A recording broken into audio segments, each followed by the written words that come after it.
Hello students, welcome back. तो इस lecture में हम स्टार्ट करते हैं, दैट इज़ एंगुलर वेलोसिटी से। तो एंगुलर वेलोसिटी होता क्या है? नॉर्मली आप सभी को पता है कि वेलोसिटी जो होता है वो डिस्प्लेसमेंट अपॉन टाइम है ना। तो यहाँ पर जस्ट एक वर्ड लग गया है, that is called angular word लग गया है। तो एंगुलर लगने से क्या होगा, जैसे अभी थोड़ी देर पहले मैंने आपको बताया था लास्ट लेक्चर में कि यहाँ पर पार्टिकल है, लेट अस सपोज। तो यहाँ पर वेलोसिटी v1 है, कुछ देर बाद पार्टिकल की वेलोसिटी बच्चों v2 हो जाती है। तो यहाँ से यहाँ तक जो बनता है एंगल डेल्टा थीटा बनता है ना। अगर ये डेल्टा थीटा बनता है तो यहाँ पर let us suppose time t1 बीत गया था, तो t1 सेकंड पर इसके पास इस डायरेक्शन में एंगुलर वेलोसिटी है ω1, और जब ये इधर पहुंचा होगा तो एंगुलर वेलोसिटी ω2 वेलोसिटी है, वेक्टर क्वांटिटी है ना। तो कहता है the time rate of change of angular displacement. Normal velocity क्या होता है बच्चों? Displacement upon time. अब यहाँ पर क्या वर्ड लग गया है? एंगुलर वेलोसिटी लग गया है। तो angular velocity is represented by omega, और अच्छा लिखना चाहते हो तो ऐसे बनाना है, this is called omega. Velocity क्या होता है? Displacement upon time. यहाँ पर क्या हो जाएगा? एंगुलर डिस्प्लेसमेंट हो जाएगा। क्या हो जाएगा बच्चों? एंगुलर डिस्प्लेसमेंट हो जाएगा अपॉन टाइम टेकन, और you can say time taken. ठीक है बच्चों। अब एंगुलर डिस्प्लेसमेंट आप सभी को पता है किसके बराबर होता है? Delta theta. टाइम कितना लगा होगा? डेल्टा टी लगा होगा, और यू कैन से टी लगा होगा। तो एंगुलर वेलोसिटी हो जाती है angular displacement of time divided by time. The time rate को बेसिकली डिवाइडेड बाय टाइम ही कहते हैं। The time rate of change of angular displacement of a particle is called angular velocity. अच्छा, तो बच्चों इसकी यूनिट भी बता दो। अगर मैं इसकी ऐसा यूनिट पूछता हूँ तो एंगुलर डिस्प्लेसमेंट की क्या बताई थी? रेडियन। टाइम के लिए सेकंड, तो यू कैन से रेडियन पर सेकंड, इस तरीके से भी लिखा जा सकता है। क्लियर होता है। और इसकी जो डायमेंशन होगी, रेडियन मतलब एंगल की कोई डायमेंशन नहीं होती, बट टाइम की होती है। तो m0 L0 t-1। तो this is called angular velocity की डायमेंशनल फॉर्मूला डिफाइन हो गया, फॉर्मूला हो गया, इसकी यूनिट हो गई, डायमेंशन हो गई। अब एक नई चीज़ है आपके लिए, इंस्टेंटेनियस एंगुलर वेलोसिटी। इस चीज़ को समझो, ये बच्चों ओमेगा ही है, ये delta theta by delta t ही है, बट यहाँ पर इंस्टेंटेनियस वर्ड लगने से d x by d t आपने सुना होगा, d y by d t, इस तरीके की टर्म को इंस्टेंटेनियस वर्ड करते हैं, दैट इज कॉल्ड डिफरेंशिएशन की टर्म। तो हम क्या कर देंगे, यहाँ पे लिमिट लगा देंगे, डेल्टा टी टेंड्स टू 0। अब ये पूरी जो फिगर है D theta by d T कहलाएगा। किसी भी नॉर्मल डेल्टा वाली टर्म के आगे अगर आप limit delta t tends to 0 लगा देते हैं तो ये सारा पार्ट डिफरेंशिएशन में आ जाता है। इस चीज़ को ध्यान रखेगा। तो this is called instantaneous angular velocity omega D theta by d T. यहाँ तक क्लियर होता है? जल्दी लिखो इसे।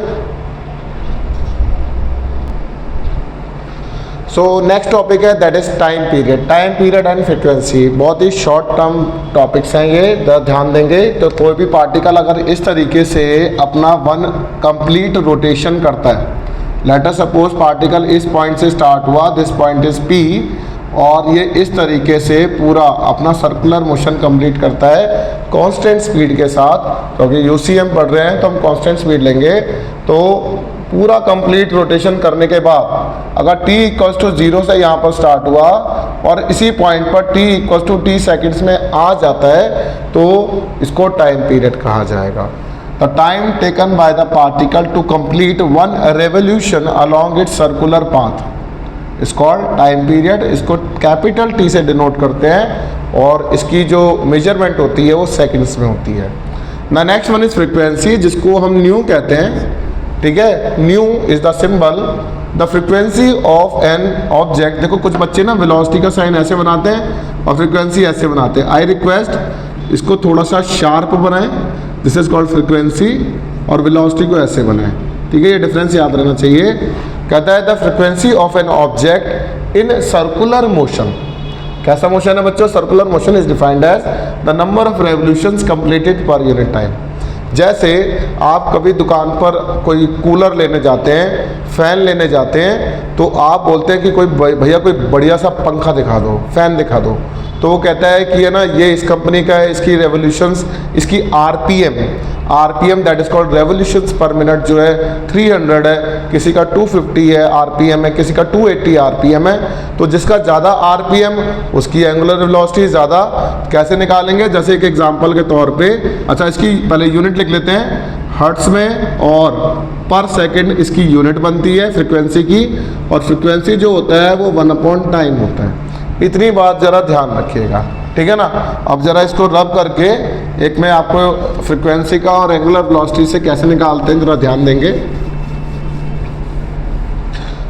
मान लिया जाए जैसे यहाँ पर एक छोटा सा रिलेशन है, पहले रिलेशन बिटवीन ओमेगा टी और ओमेगा फ्रीक्वेंसी का। कैसे करेंगे?